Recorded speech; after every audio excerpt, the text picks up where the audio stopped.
In Fairmont, West Virginia, everyone knew the Raymonds. Clarence Raymond ran the town's general store on Main Street, the kind of place where neighbors lingered by the counter sharing coffee and gossip. His sister Deborah was raising her 4-year-old son Tyler Can we alone get one, after her please? husband died in a mine collapse. On February 15, 1987, Deborah took Tyler to the store for their usual Sunday shopping. She turned away for less than 3 minutes to chat with a customer about her husband's memorial fund. When she looked back, Tyler was gone. The store had one entrance. The back door to the storage room was locked from inside. 6 customers were present, all locals, all familiar faces. Nobody saw the boy leave. For 37 years, the question haunted Fairmont. How does a child vanish from a room full of people who loved him? The answer, when it finally came in October 2024, would destroy what little faith the town had left. Subscribe to Greg's Cold Files for stories that prove the worst betrayals come from those closest to us. Part 1. The wind that Sunday carried the metallic smell of the Monongahela River mixed with coal dust, a scent every person in Fairmont, West Virginia, knew as intimately as their own reflection. February 1987 had been particularly brutal, with temperatures barely climbing above freezing and a persistent gray sky that seemed to press down on the town's Victorian buildings like a heavy hand. The coal mines that once made Fairmont prosperous were closing one by one, and the population that had peaked at 29,000 in the 1950s had dwindled to under 23,000. People were leaving for Pittsburgh, Columbus, anywhere that offered work that didn't involve descending into the earth. But Raymond's General Store remained a constant, a small beacon on Main Street where the community still gathered. Clarence Raymond had inherited the business from his father in 1979, and though the margins were tight, he refused to close. The store occupied the ground floor of a narrow 3-story brick building constructed in 1923, with apartments above that Clarence rented out. The interior hadn't changed much in decades. Wooden floors that creaked in specific spots, shelves stocked with canned goods and household necessities, a meat counter in the back, and a small produce section near the front window. A bell above the door announced every customer. Deborah Raymond pulled her 10-year-old Buick into one of the diagonal parking spots in front of the store at approximately 2:15 that Sunday afternoon. She'd spent the morning at Fairmont Methodist Church, sitting in the same pew she'd occupied since childhood, her son Tyler fidgeting beside her in his small suit. The boy had his father's dark hair and his mother's green eyes, and at 4 years old he was friendly to the point of fearlessness, always waving at strangers, always asking questions. Deborah worried sometimes about his lack of caution, but Fairmont felt safe. Everyone knew everyone. She'd grown up here, graduated from Fairmont Senior High School in 1972, married Michael Raymond, Clarence's cousin, in 1975, and buried him in Woodlawn Cemetery in 1986 after a support beam gave way in the Loveridge mine. "Can I get chocolate milk?" Tyler asked as they walked toward the store's entrance. "We'll see what Uncle Clarence has," Deborah replied, holding his small hand in hers. The bell chimed as they entered. The store was moderately busy for a Sunday afternoon. Clarence stood behind the counter ringing up purchases for Martha Holbrook, a retired schoolteacher who'd taught half the town to read. By the meat counter in the back, Frank and Louise Garrett examined cuts of beef, debating quietly about dinner plans. Near the produce section, Walter Kinsolving, a regular customer who lived 2 streets over, inspected apples with an expression of mild concentration. Deborah had known Walter for years. He'd attended Michael's funeral, brought a casserole, offered to help with anything she needed. He worked maintenance at the county hospital and seemed like a genuinely kind person, if a bit reserved. Also present was 17-year-old Jenny Morrison, who helped stock shelves on weekends, and Robert Chen, a professor at Fairmont State College who taught mathematics and lived in one of Clarence's upstairs apartments. Chen was an anomaly in Fairmont. A first-generation Chinese-American who'd moved from California to West Virginia for the teaching position, finding the small-town atmosphere surprisingly welcoming despite being one of perhaps 10 Asian Americans in the entire county. "Deb," Martha Holbrook called out, waving. "How are you holding up, honey?" Deborah released Tyler's hand, watching as the boy immediately gravitated toward a display of toy cars near the front window. Cheap die-cast vehicles that Clarence kept in stock specifically because local children loved them. Tyler crouched down, making quiet engine noises as he pushed a red car across the floor.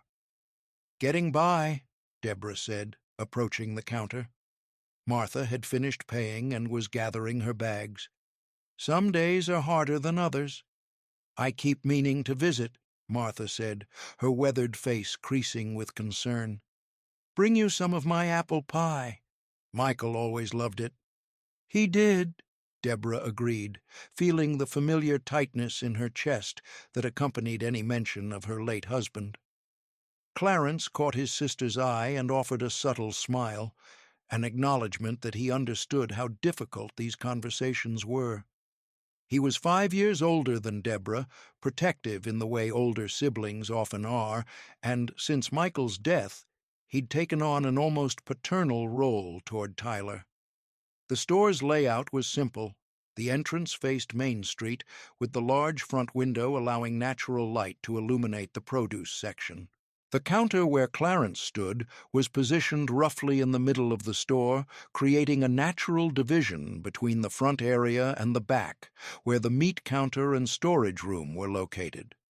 The storage room had a single door that opened into the rear of the store, and that door led to a small back hallway with an exit to the alley behind the building.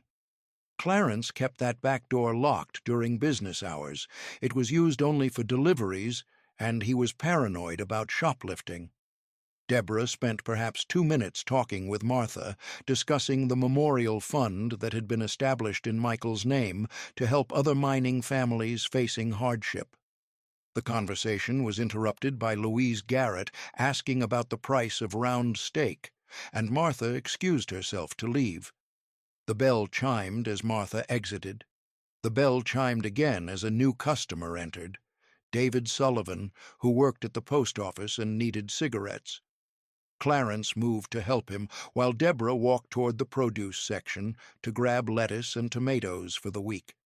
She glanced over her shoulder at Tyler, who was still playing with the toy cars, completely absorbed.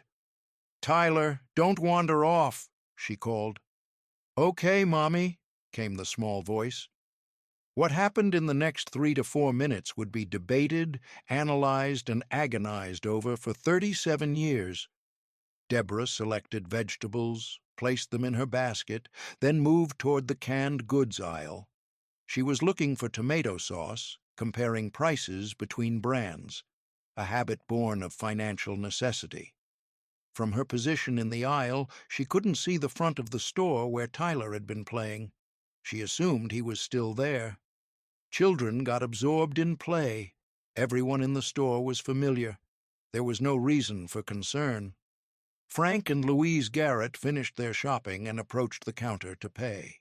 Jenny Morrison, the teenage employee, was in the storage room retrieving boxes of cereal to restock a depleted shelf. Robert Chen had selected several cans of soup and was reading labels with the careful attention he brought to everything. Walter Kinsolving had filled a small basket with apples, bread, and milk, and was standing near the front of the store, seemingly waiting for the line at the counter to diminish. Deborah found the tomato sauce, added 2 cans to her basket, then realized she needed bread. She walked toward the front, expecting to see Tyler still playing with the cars. He wasn't there. The toys lay scattered on the floor, abandoned mid-game. "Tyler?" Deborah called, her voice carrying a slight edge of concern but not yet panic. Children wandered. The store wasn't large. No response. "Tyler, where are you?" Louder now. Clarence looked up from the register, where he was counting change for Frank Garrett. "Everything okay?" "Have you seen Tyler?" Deborah asked, walking quickly down the center aisle, checking the spaces between shelves. "He was playing by the window a minute ago," Clarence said. Deborah's heart rate increased. She moved faster, checking every aisle, looking behind displays, calling her son's name with increasing urgency.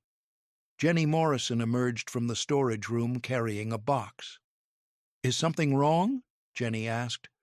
"Tyler's not answering me," Deborah said, her voice tight. "Help me look." Within 30 seconds, everyone in the store was searching. Clarence checked the storage room and confirmed the back door was still locked from the inside. The deadbolt was engaged, just as it had been all day. Robert Chen looked behind the counter in the small bathroom near the meat section, anywhere a child might hide. Frank and Louise Garrett checked near the front entrance. Walter Kinsolving stood by the door, his face pale, saying he hadn't seen the boy leave. "When did you last see him?" Clarence asked his sister, trying to keep his voice calm despite the rising dread. 3 minutes ago, maybe 4. He was right there." Deborah pointed at the scattered toys, her hand trembling. "Did anyone leave the store in the last 5 minutes?" Clarence asked the group. "Martha Holbrook left," David Sullivan said. "Maybe 5 minutes ago?" "I'll call her," Clarence said, moving toward the phone behind the counter. But even as he dialed, a terrible certainty was settling over everyone present. Martha Holbrook, a 73-year-old retired teacher, had not kidnapped Tyler Raymond. Deborah ran outside, screaming her son's name up and down Main Street. A few pedestrians turned, startled. She ran to the corner, looked both ways, saw nothing. The street was quiet, typical for a Sunday afternoon. A few parked cars, no sign of a small boy in a church suit. Robert Chen suggested checking the apartments upstairs. Perhaps Tyler had somehow wandered up there, though the entrance to the apartments was through a separate door on the side of the building.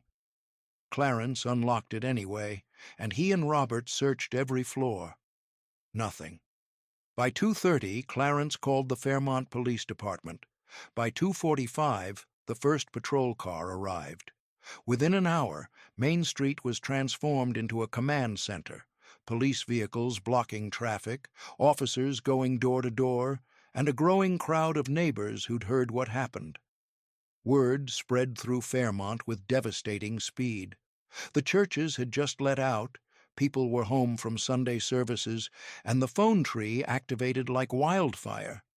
By 4 o'clock, Karen Webb from the Methodist congregation arrived with thermoses of coffee. By 4:30, Tom Hutchinson from the Mine Workers Union was organizing search teams. By 5, over 80 volunteers had gathered on Main Street, standing in clusters, whispering prayers, asking how this could happen here. "We all know each other," one woman said to a news reporter who'd arrived from Pittsburgh.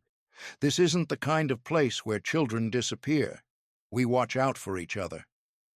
But Tyler Raymond had disappeared anyway. Detective Raymond Hollis arrived at 3:15 to find controlled chaos. Inside the store, Deborah sat motionless while Clarence hovered nearby, his face gray. Hollis crouched down to her eye level. "Mrs. Raymond, I need you to tell me everything." Her voice was mechanical as she recounted the timeline. "Arrived at 2:15, Tyler playing with toys, talked to Martha, looked at vegetables, checked tomato sauce prices, turned around and he was gone. 3 minutes, maybe 4. "Did Tyler know not to leave with strangers?" Hollis asked. "I taught him that," Deborah said. "But Tyler's friendly. He talks to everyone. He's 4. He doesn't really understand danger." Hollis interviewed each person who'd been in the store, Their accounts were consistent. Nobody had seen Tyler leave through the front door. The bell above that door rang loudly. Everyone would have heard it. The only person who'd left during the relevant time frame was Martha Holbrook, and she'd been immediately cleared. Frank and Louise Garrett were interviewed together. "We were looking at meat," Frank said, his voice steady, but his hands trembling slightly. Louise was comparing prices. "We were at the back counter the whole time, maybe 8-9 minutes total.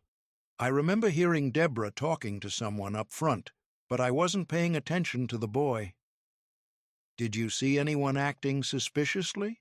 Hollis asked. "Everyone there was a regular," Louise said. "Walter Kinsolving was up front by the apples. That Morrison girl was restocking. The Chinese professor from upstairs was reading soup labels like he always does. Nobody seemed out of place." David Sullivan, the postal worker who'd entered to buy cigarettes, was pale and clearly rattled. "I came in right around 2:25, maybe 2:30. I needed Marlboros for my shift tomorrow. I was only inside for maybe 90 seconds. Clarence rang me up quick. I didn't even know there was a kid in the store until I heard the mother screaming outside." "Did you pass anyone on your way in or out?" Hollis pressed. "Just saw Martha Holbrook getting into her car down the street. Nobody else." Walter Kinsolving was visibly shaken during his interview. "I was looking at apples," he told Hollis, his voice unsteady. "Taking my time, checking for bruises. I heard Deborah call out, and that's when I realized the boy was missing. I didn't see him leave, I swear to God." Jenny Morrison, the teenage employee, was crying. "I was in the back getting cereal boxes. Mr. Raymond asked me to restock the Cheerios before closing. I feel terrible. If I'd been out front, maybe I would have seen something." Robert Chen provided the most detailed observations. He noted that the front doorbell had rung twice during the period in question, once when Martha left, once when David Sullivan entered. Both times, Chen had glanced toward the door reflexively. He hadn't seen Tyler. "I have a clear view of the entrance from the soup aisle," Chen explained. "The bell draws your eye. I saw Mrs. Holbrook leave with her bags. I saw Mr. Sullivan enter. Between those two events, perhaps 90 seconds elapsed. The bell did not ring during that interval." "Could the boy have hidden somewhere as a game?" Hollis asked Clarence. "We searched everywhere," Clarence said. "Every shelf, every corner, the bathroom, the storage room, upstairs. He's not here." The back door remained locked from inside. The bolt couldn't be engaged from outside without a key, and Clarence kept that key on his person at all times. Unless Tyler had somehow unlocked the door, slipped out, and someone outside had locked it again, which seemed physically impossible for a 4-year-old, he hadn't exited through the back, which meant Tyler Raymond had vanished from a locked room. By 4 o'clock, the police had established a search perimeter. Officers went door to door on Main Street, asking if anyone had seen a small boy in a dark suit. The answer was uniformly no. Volunteers began arriving, members of Fairmont Methodist Church, neighbors, co-workers from the mines, teachers from Tyler's preschool.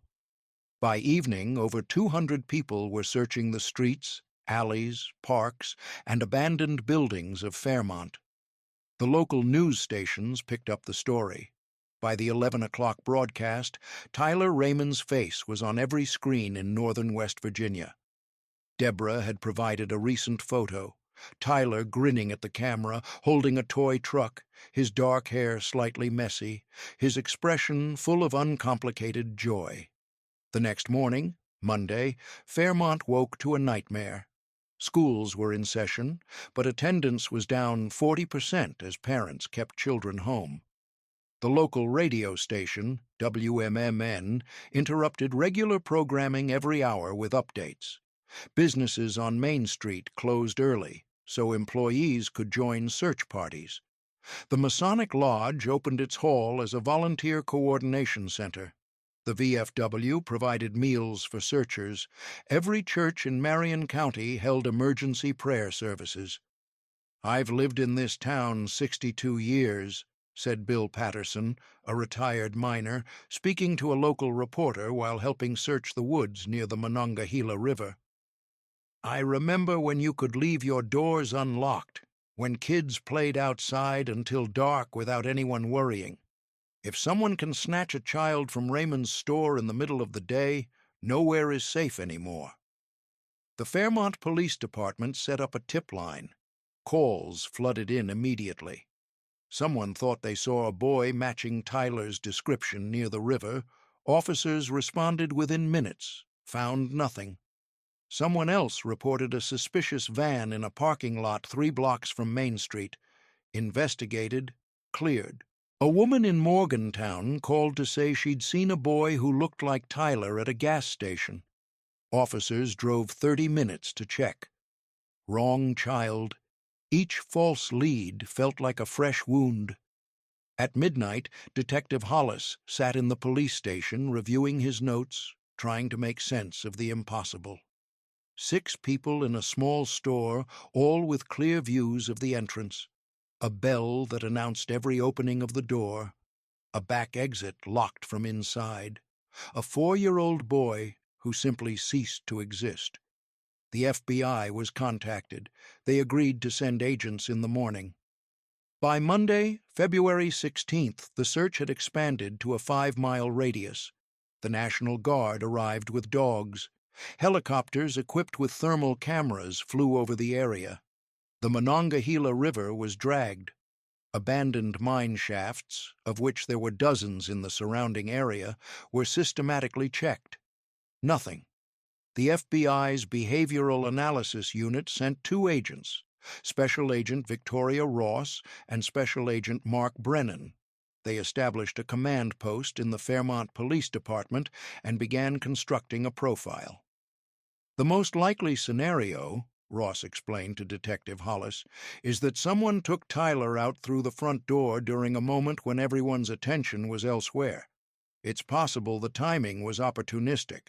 Someone saw a chance and took it. Or it was planned."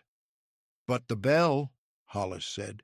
"Everyone heard the bell when Martha Holbrook left, when David Sullivan entered. Nobody heard it during the window when Tyler disappeared." "Then maybe the bell didn't ring," Brennan suggested. "Or maybe it did, and people don't remember because they weren't paying specific attention. Memory is unreliable, especially in stressful situations." The agents interviewed each witness again, this time with techniques designed to unlock suppressed memories. They asked about peripheral details: what songs were playing on the radio, what smells were present, what colors people noticed. During one of these interviews, an 8-year-old girl named Carol Mitchell, who'd been walking past the store with her mother that afternoon, mentioned seeing something. "There was a white van," Carol said, "or maybe a truck. It was parked on the street." Her mother, Susan Mitchell, frowned. "I don't remember a white van, sweetheart." "It was there," Carol insisted, "and I saw a man." "What man?" Ross asked gently. "I don't know, just a man. He was carrying something." "Carrying what?" "I don't know. A blanket, maybe? Something big?" Susan Mitchell looked uncomfortable. "Carol has a very active imagination, Agent Ross. She watches a lot of TV." But Ross took notes anyway. "Carol, did you recognize the man?" The girl hesitated. "Maybe. I'm not sure."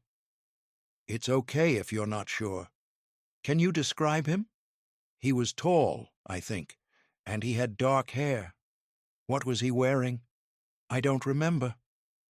Ross showed Carol photographs of the men who'd been in the store that day. Carol looked at each one carefully, then pointed at Walter Kinsolving's photo. "Maybe him? I'm not sure. It might have been him." Walter Kinsolving was brought in for questioning the next day. He seemed cooperative, if nervous.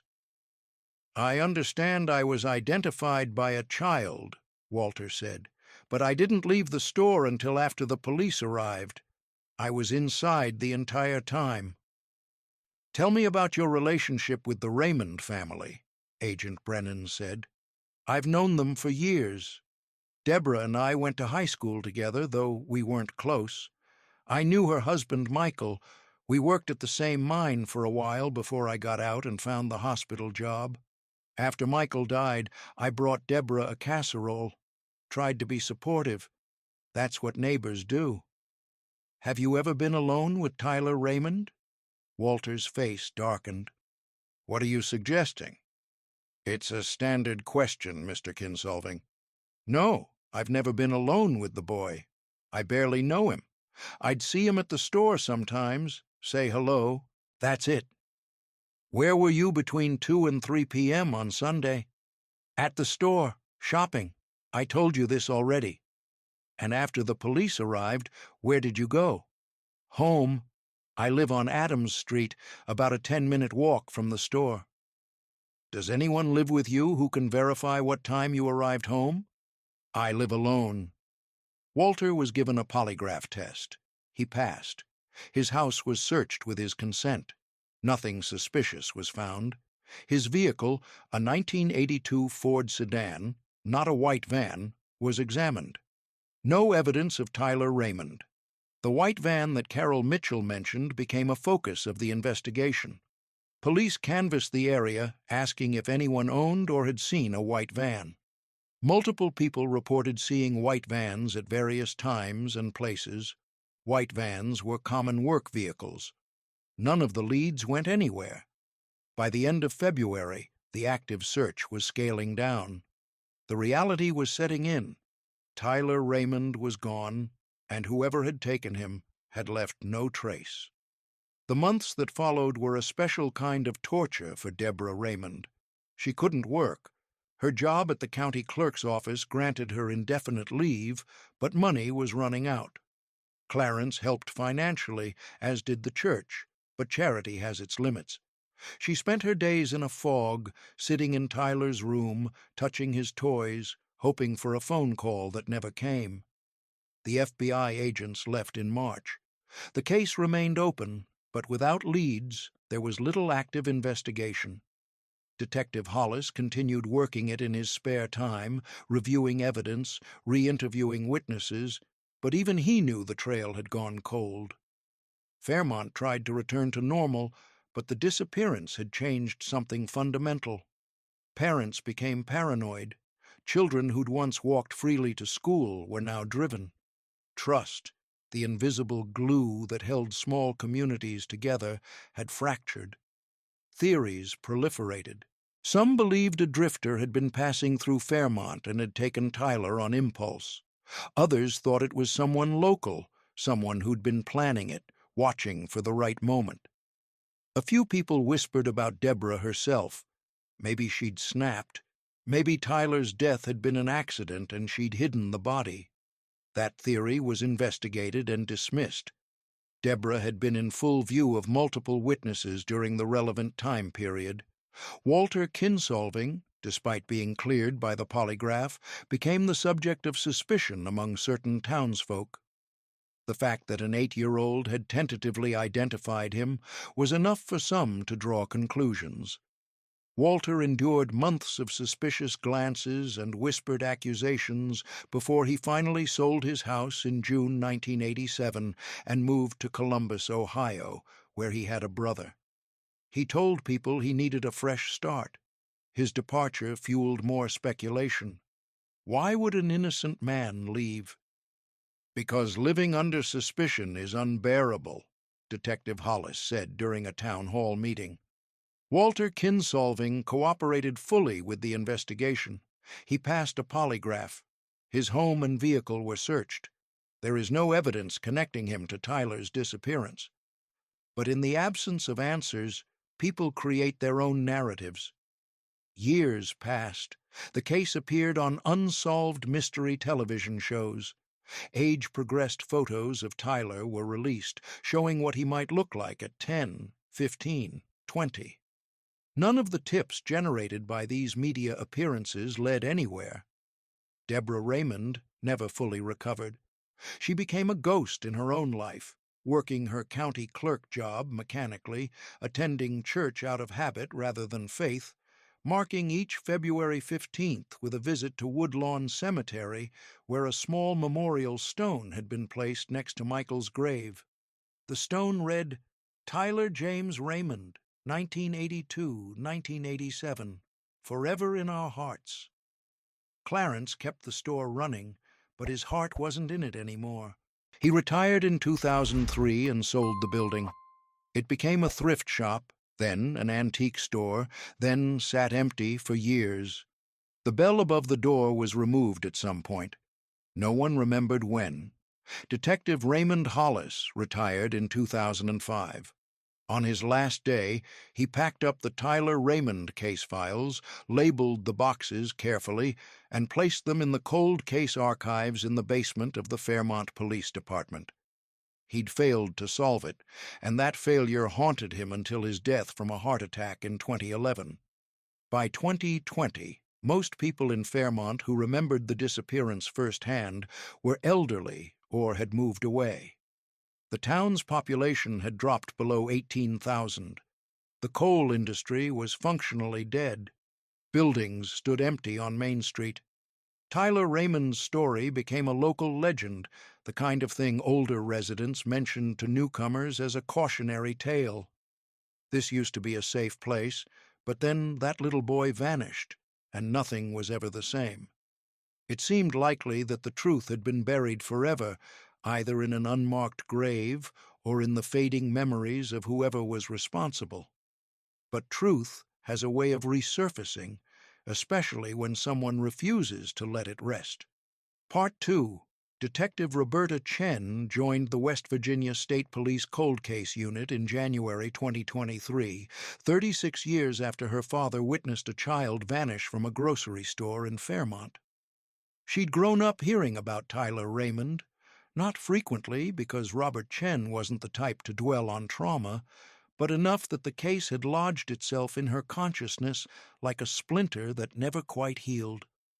Robert had moved away from Fairmont in 1992, taking a position at Ohio State University, but he'd carried the guilt of that February afternoon with him across state lines.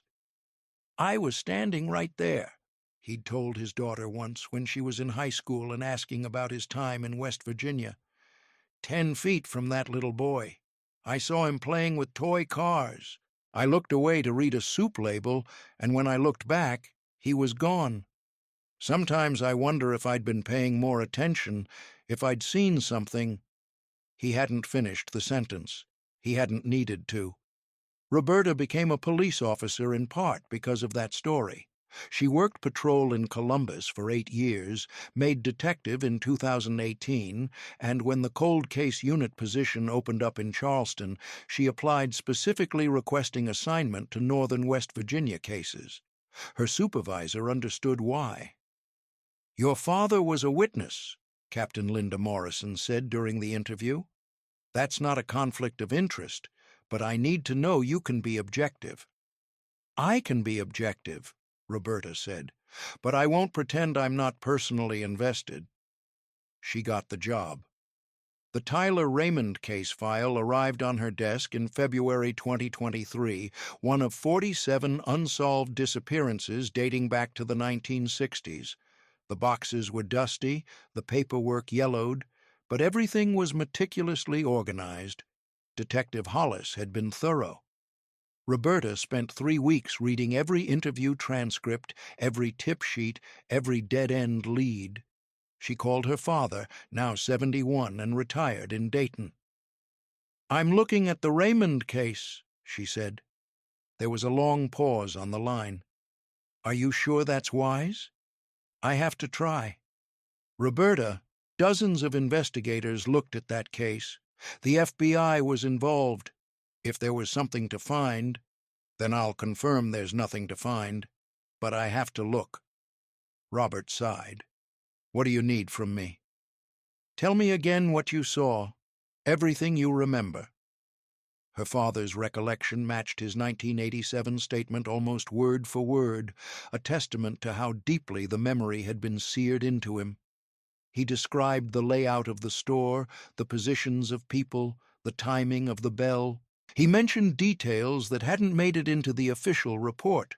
The smell of floor wax, the way afternoon light slanted through the front window, the precise brand of soup he'd been examining.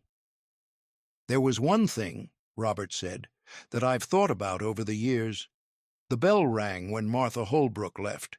It rang when that postal worker came in. But there was a moment, maybe 30 seconds, when I heard the bell ring very faintly, like someone was trying to open the door slowly, quietly."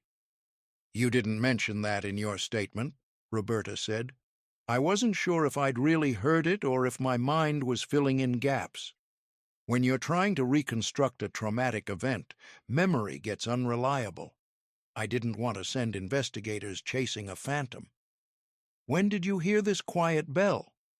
"I think it was right after Martha left, but I can't be certain."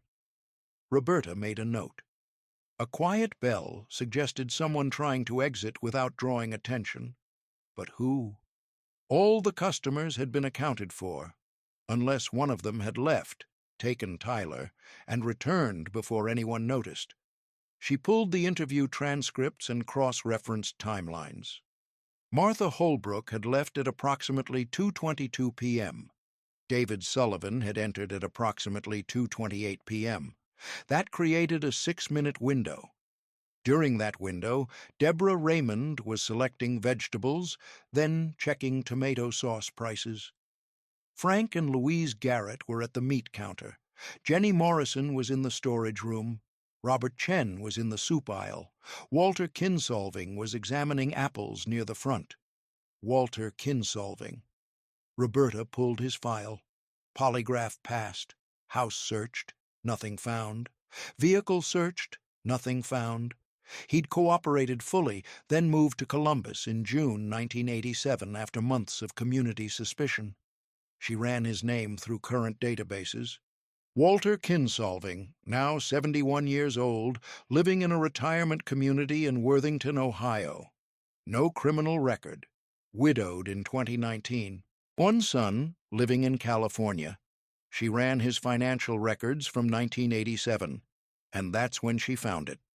On February 2, 1987, 13 days before Tyler Raymond disappeared, Walter Kinsolving had withdrawn $8,000 in cash from his savings account at Fairmont National Bank. The withdrawal slip was in the archived records. $8,000 in 1987 was equivalent to roughly $20,000 in 2023, a significant sum for a hospital maintenance worker.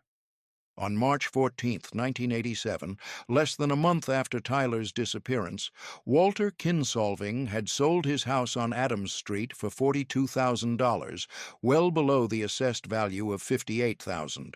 A quick sale, likely for cash, to a buyer whose name Roberta didn't recognize. On March 30, 1987, Walter Kinsolving purchased a house in Columbus, Ohio for $55,000. Cash transaction. The timeline was suspicious, but not conclusive. People withdrew cash for legitimate reasons. People moved for legitimate reasons. But the pattern nagged at her. She expanded her search, looking for any other financial anomalies in the months surrounding the disappearance. Bank records, property records, tax filings, anything that might show unusual activity. She found something else. In April 1987, 2 months after Tyler vanished, a company called Worthington Medical Supply in Columbus, Ohio, had filed paperwork for a new employee, Walter Kinsolving. The starting salary was listed as $38,000, significantly more than his hospital maintenance job in Fairmont had paid. Roberta called Worthington Medical Supply. The company still existed, now owned by a larger corporation. "I'm trying to verify employment history for a Walter Kinsolving," Roberta said to the HR representative. "He would have started in April 1987. "Let me check our archives." A pause, the sound of typing. "Yes, Walter Kinsolving, hired April 6, 1987. Position was warehouse supervisor. Left the company in 2003. Do you have any records of how he was recruited? Why he left his previous job? I'm sorry, that information isn't in our system. Our records from that era are pretty minimal. Roberta thanked her and hung up. A warehouse supervisor position at a medical supply company wasn't unusual, but the timing bothered her. Walter moves to Columbus, gets a better-paying job almost immediately, buys a house with cash. Where had the money come from? She pulled Walter's tax returns for 1986 and 1987, available through state records. His reported income for 1986 was $26,000. For 1987, it jumped to $41,000, consistent with the new job starting in April. But there was no reported income that would account for having enough cash to buy a house outright. Either Walter Kinsolving had savings he hadn't reported, tax evasion, a crime, or the money had come from somewhere else. Roberta spent 2 days considering whether she had enough to justify reopening the investigation. Unusual financial activity wasn't evidence of kidnapping. Walter had been cleared in 1987. She had no physical evidence, no witnesses placing him with Tyler, nothing but a suspicious timeline and money that didn't quite add up.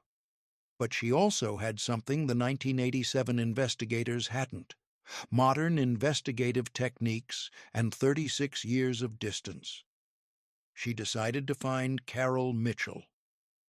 Carol Mitchell had been 8 years old in 1987 when she told FBI agents she might have seen a man carrying something near a white van outside Raymond's general store. Her testimony had been deemed unreliable, the testimony of a child with an active imagination. Now, in 2023, Carol Mitchell was 44 years old, living in Pittsburgh, working as a pediatric nurse at UPMC Children's Hospital.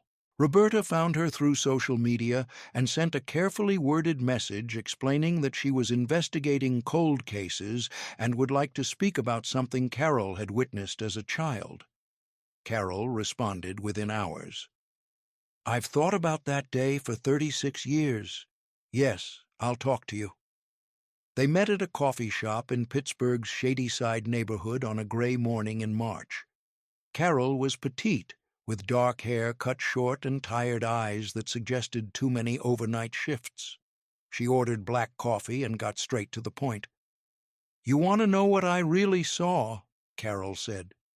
"I want to know what you remember," Roberta replied. "Memory changes over time. That's normal. But sometimes there are details that stick, things you might not have mentioned because you were afraid or confused." Carol wrapped her hands around her coffee cup. "I was 8. My mom and I were walking past the store. She was talking to me about school or something, and I wasn't really listening. I was looking around, and I saw a man come out of the store carrying something wrapped in a blanket." "You told the FBI this in 1987, Roberta said. "I told them I saw a man with a blanket. I didn't tell them I recognized him." Roberta felt her pulse quicken. "Why not?" "Because he saw me see him, and he put his finger to his lips." Carol demonstrated, index finger pressed to her mouth, the universal gesture for silence. "Then he smiled at me, not a friendly smile, a scary smile, the kind that says, 'If you tell anyone, something bad will happen.'" "You were 8 years old," Roberta said gently. "That must have been terrifying." "I had nightmares for years, but I convinced myself I'd imagined it, or that maybe he'd been carrying laundry, or that it wasn't connected to the missing boy. I wanted to believe that, because believing he'd threatened me meant believing I could have saved Tyler Raymond and didn't." "Carol, you were a child. You're not responsible for what happened." Carol's eyes filled with tears. "I know that logically, but logic doesn't erase guilt." Roberta pulled out a folder containing photographs from the 1987 investigation, copies of the images shown to Carol as a child.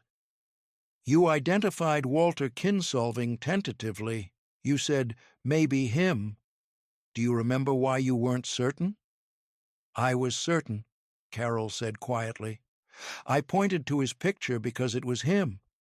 But my mother kept saying I had an active imagination, and the FBI agents seemed skeptical, and I started doubting myself.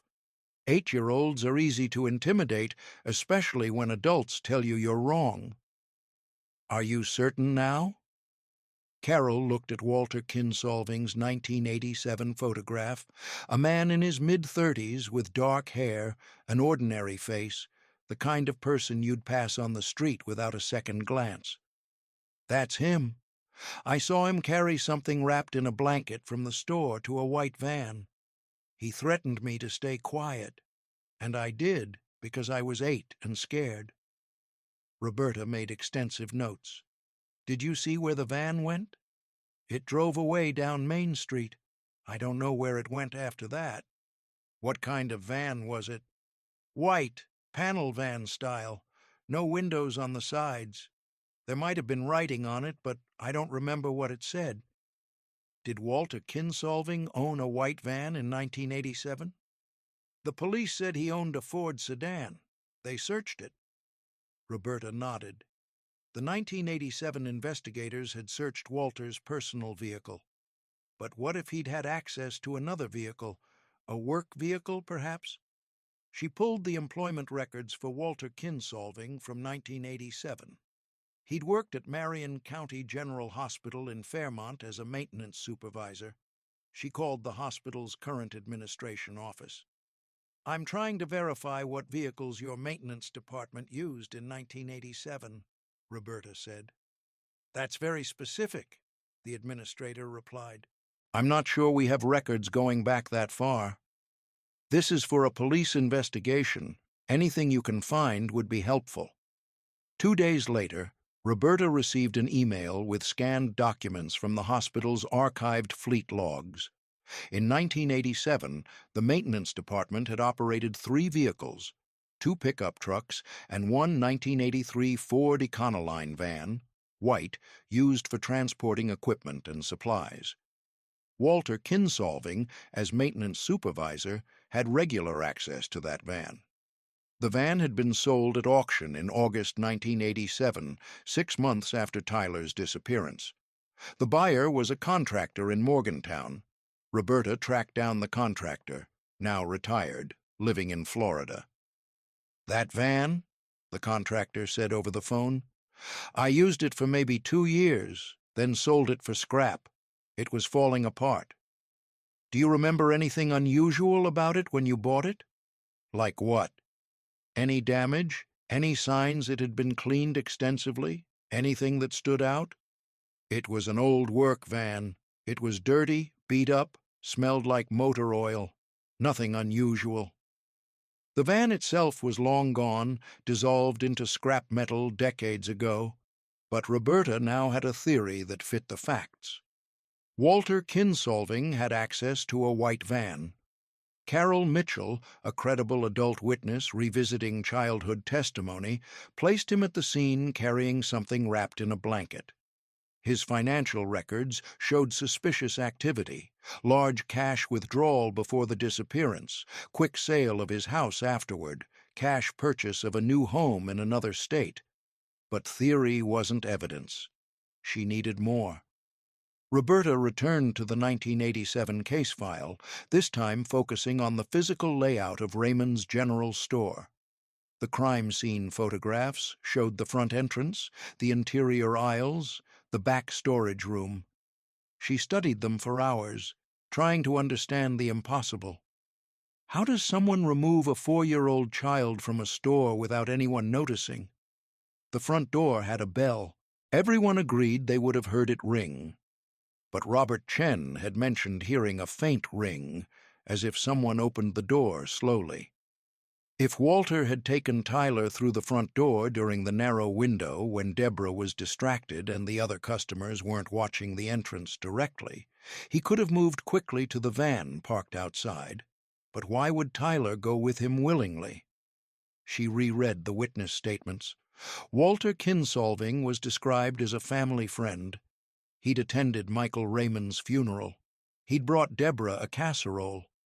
He was familiar to Tyler, not a stranger. What if Walter had said something like, "Your mom needs help carrying something to my van"? A 4-year-old wouldn't question that. He'd follow a trusted adult.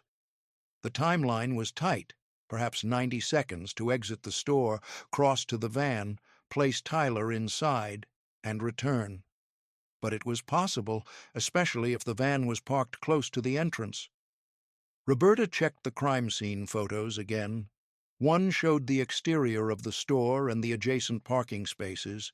She could see parts of several vehicles, but the angle didn't capture the full parking area.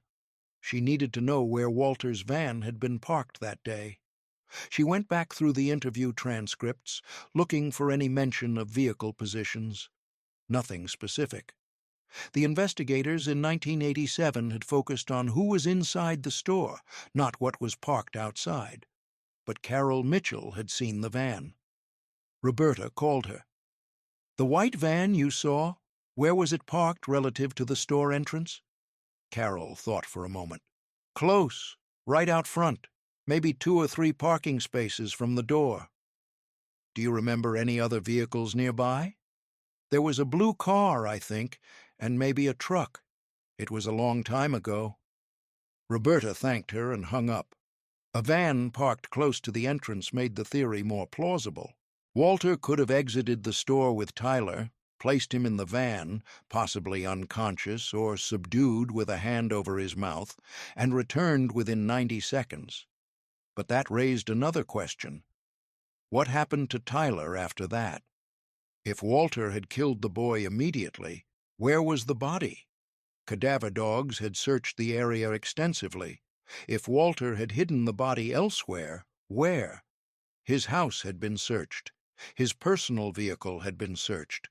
The hospital van had been returned to service after Tyler's disappearance, used by other employees, eventually sold. If there had been evidence in that van, it was long gone. Unless Tyler Raymond hadn't died that day. Roberta felt a chill as the alternative scenario formed in her mind. What if Walter had taken Tyler somewhere and kept him alive? What if the $8,000 withdrawn in early February had been used to prepare a location, a basement, a cabin, somewhere isolated? What if Walter had held Tyler captive, and if so, for how long? She pulled every property record associated with Walter Kinsolving in West Virginia and Ohio from 1987 to present. His house on Adams Street in Fairmont had been sold in March 1987. His house in Columbus had been purchased in March 1987. He'd owned that Columbus house until 2019, when he'd downsized to the retirement community after his wife's death. But there was another property, a small cabin in Hocking County, Ohio, purchased in December 1986, 2 months before Tyler disappeared. The purchase price was $9,000, cash transaction. Roberta felt her hands shake as she pulled the details. The cabin was located in a heavily forested area near Hocking Hills State Park, 30 miles southeast of Columbus. Remote, isolated, accessible only by a dirt road. Walter Kinsolving had owned that cabin until 2005, when he'd sold it to a private buyer. Roberta immediately contacted the Hocking County Sheriff's Office. "I need to locate a property and possibly search it in connection with a cold case investigation," she said. The sheriff, a man named Tom Bradshaw, was cooperative. "What's the address?" Roberta provided it. Bradshaw pulled up county records. That property's had several owners since 2005. Current owner is a couple from Cincinnati. They use it as a vacation rental. Place is pretty rustic, just a 1-room cabin with an outhouse. "I need to visit it. Can you arrange access?" "I'll contact the owners. What are we looking for?" "Evidence of a child being held there in 1987. Bradshaw was quiet for a moment. 36 years ago, Any physical evidence is long gone. I know, but I need to see it anyway. 2 days later, Roberta drove to Hocking County with Sheriff Bradshaw and a forensic team. The cabin was exactly as described, a small wooden structure, barely 500 square feet, nestled in dense woods. The current owners had renovated it extensively. New floors, new walls, modernized interior. The original structure is mostly intact, the owner said, but we gutted the inside, replaced everything. Roberta walked through the space, trying to imagine it as it had been in 1987. One room, a wood stove, no running water originally. The outhouse was still functional in the back. It was the kind of place where someone could hide for weeks without being discovered. The forensic team searched anyway, checking for any traces that might have survived the renovations. They found nothing conclusive. The renovations had eliminated any potential biological evidence. But in the small crawl space beneath the cabin, accessible through a hatch in the floor, one of the technicians found something. A child's shoe. Small, deteriorated, partially buried in dirt. Blue canvas with white rubber trim. "Bag it," Roberta said, her voice tight. The shoe was sent to the state forensics lab. DNA analysis was attempted, but the material was too degraded. However, the manufacturer was identified. Stride Right, a common children's shoe brand. The style matched shoes produced in the early 1980s. Roberta pulled Tyler Raymond's missing person report. Among the details, Tyler had been wearing blue Stride Right sneakers on the day he disappeared. It wasn't conclusive. Thousands of children wore Stride Right shoes, but finding a child's shoe from the 1980s in a cabin owned by Walter Kinsolving in 1987 was beyond coincidence. Roberta now had enough to justify bringing Walter Kinsolving in for questioning.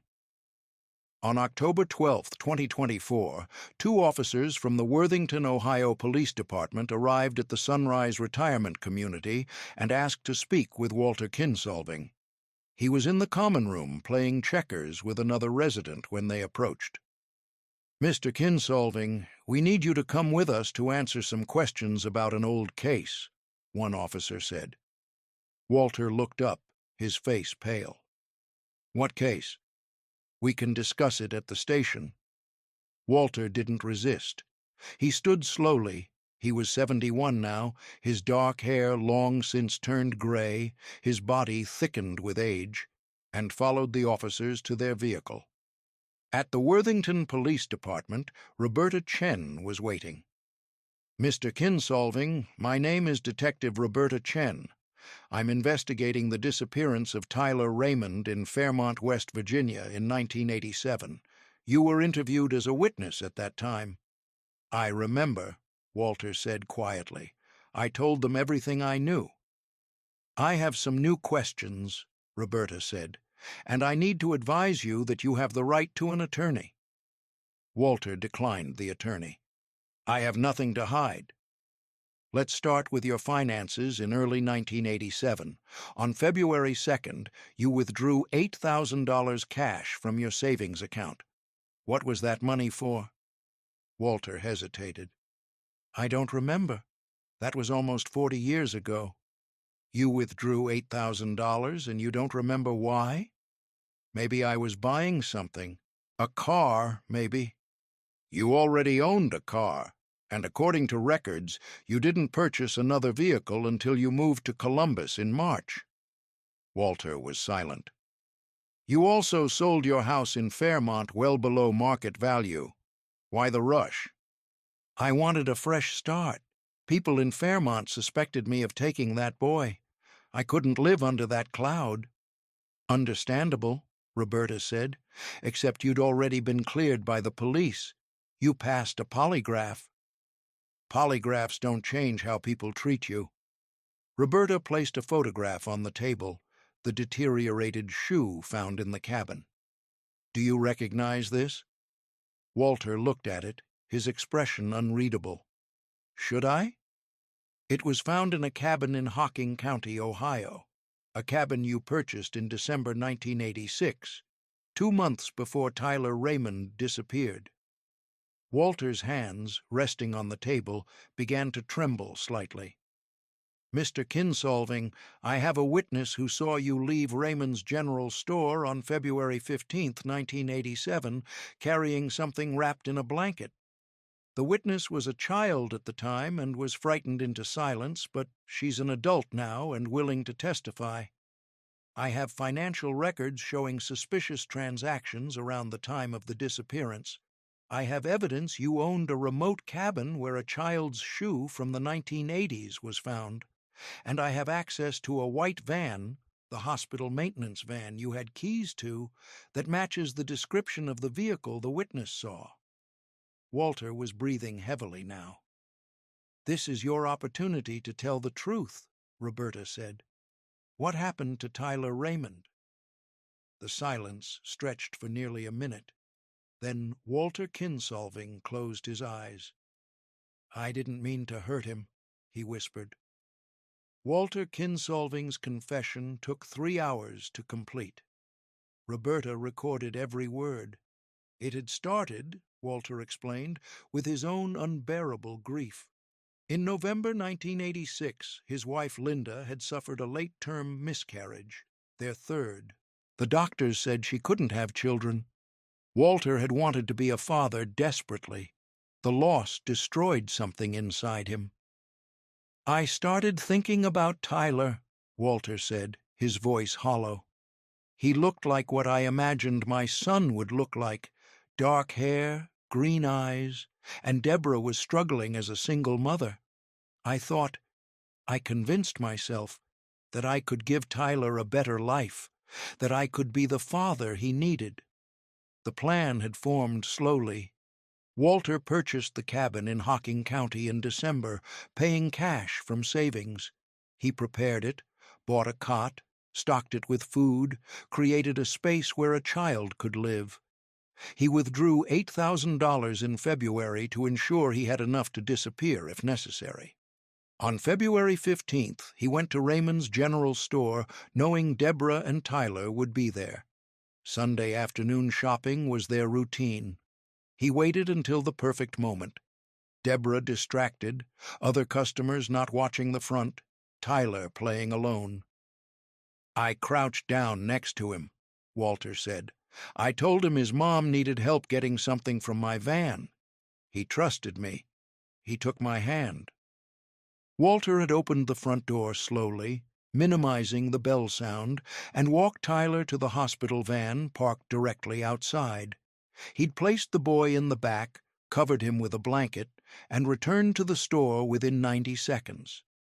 When Deborah started calling for Tyler, Walter had stood with everyone else, pretending to search, pretending to be concerned. "What happened after you left the store?" Roberta asked. "I stayed until the police arrived, answered their questions, went home. Around midnight, when I was sure the roads would be quiet, I drove to the hospital, got the van, and drove to the cabin. Tyler was still in the back. He'd cried himself to sleep. Walter had kept Tyler at the cabin for 3 weeks. He'd told the boy that his mother had asked Walter to take care of him for a while, that she was sick and needed time to get better. Tyler had believed him because 4-year-olds believe adults, especially adults they trust. "I thought I could do it," Walter said. "I thought I could raise him as my own. I brought toys, books, food. I visited every few days. I told my wife I was working overtime, but Tyler kept asking for his mother. He cried every night, and I realized I'd made a terrible mistake." "What did you do?" Walter's voice broke. "I tried to take him back. On March 7th, late at night, I drove him back to Fairmont. I was going to leave him somewhere he'd be found, outside a church, maybe, or a police station. But he'd seen my face. He knew my name. If I returned him, he'd tell people I took him. I'd go to prison." Roberta felt sick. "So you killed him?" "No." Walter shook his head violently. "No, I couldn't. I sat in the van outside Fairmont, trying to decide what to do, and Tyler was sleeping in the back. I drove to a rest stop on Interstate 77 near the Virginia border. There were truckers there. I waited until I saw a couple, man and woman in their 50s, getting coffee. They looked kind. I wrote a note saying Tyler was an orphan, that his mother had died, that whoever found him should take care of him. I pinned it to his coat, and I left him on a bench near where the couple was parked. Roberta stared at him. "You abandoned a 4-year-old at a rest stop." "I thought they'd find him. I thought they'd take him to authorities, or maybe—" Walter trailed off. "Maybe they'd keep him," Roberta finished. "You thought they might do what you tried to do, steal someone else's child." Walter didn't answer. "What happened to the shoe we found in the cabin?" "Tyler must have lost it there. I didn't notice until later. I kept it. I don't know why." Roberta stood abruptly and left the interrogation room. She needed air. She needed to process what she'd just heard. If Walter was telling the truth, Tyler Raymond might be alive. The FBI was contacted immediately. The rest stop Walter described was identified, a location on Interstate 77 near Bland, Virginia. In March 1987, that rest stop had been a common stopping point for long-haul truckers traveling between the Midwest and the Southeast. Agents began the painstaking task of trying to identify truckers or travelers who might have been at that rest stop on March 7, 1987. They cross-referenced missing person reports from Virginia and surrounding states for any children found abandoned or turned in to authorities around that date. They found nothing, which meant either Walter was lying about leaving Tyler at the rest stop, or the couple he'd seen had taken Tyler and never reported it. The FBI launched a public appeal. "We're looking for information about a child who may have been found at a rest stop on Interstate 77 in Virginia in early March 1987. The child would have been approximately 4 years old, with dark hair and green eyes. He may have been taken in by a couple and raised under another name. If you have any information, please contact the FBI." The response was overwhelming. Hundreds of tips poured in. Most were dead ends, but one, received 3 days after the appeal was broadcast, stood out. A man named David Thornton, age 41, living in Raleigh, North Carolina, called the tip line. "I think you might be looking for me," he said. David Thornton met with FBI agents in Raleigh on October 28, 2024. He brought his birth certificate, or rather, the document he'd always believed was his birth certificate, issued in Virginia in 1983, listing his parents as Robert and Margaret Thornton. "I always knew I was adopted," David said. "My parents told me from the beginning. They said my biological mother had died and they'd taken me in when I was very young, but the details were always vague." "Where are your adoptive parents now?" the agent asked. "They died. Dad in 2015, Mom in 2019. They were older when they adopted me, in their 50s. They were long-haul truckers, ran their own small transport business. We moved around a lot when I was little, but eventually settled in Raleigh." "Did they ever mention finding you at a rest stop?" David hesitated. "Not directly. But there was this one time when I was maybe 10 or 11, I asked Dad exactly how they got me. He said a woman had left me with them and asked them to take care of me. I asked why they didn't call the police. He said the woman seemed desperate, and they thought I'd end up in foster care, bouncing around the system. They thought they could give me a better life." "The FBI requested a DNA sample," David agreed. Deborah Raymond, now 69 years old, still living in Fairmont, was contacted. She was asked to provide a DNA sample as well. She barely understood what the investigators were telling her. Tyler was alive? After 37 years, her son might be alive? The DNA results came back on November 3, 2024. David Thornton was Tyler Raymond. The reunion took place at the FBI's Pittsburgh field office, chosen because it was neutral ground between Fairmont and Raleigh. Deborah Raymond sat in a small conference room, her hands clasped so tightly her knuckles were white. Beside her was Clarence Raymond, now 82, his face weathered by age and coal dust, but his eyes bright with tears. The door opened. David Thornton walked in. He had dark hair, now threaded with gray at the temples. He had green eyes. He looked like Michael Raymond. The resemblance was uncanny, visible even in a stranger. Deborah stood. For a moment, neither of them moved. "Tyler," she whispered. I don't remember being Tyler," David said, his voice unsteady. "I don't remember you. I'm sorry." "You were 4 years old," Deborah said. "You wouldn't remember."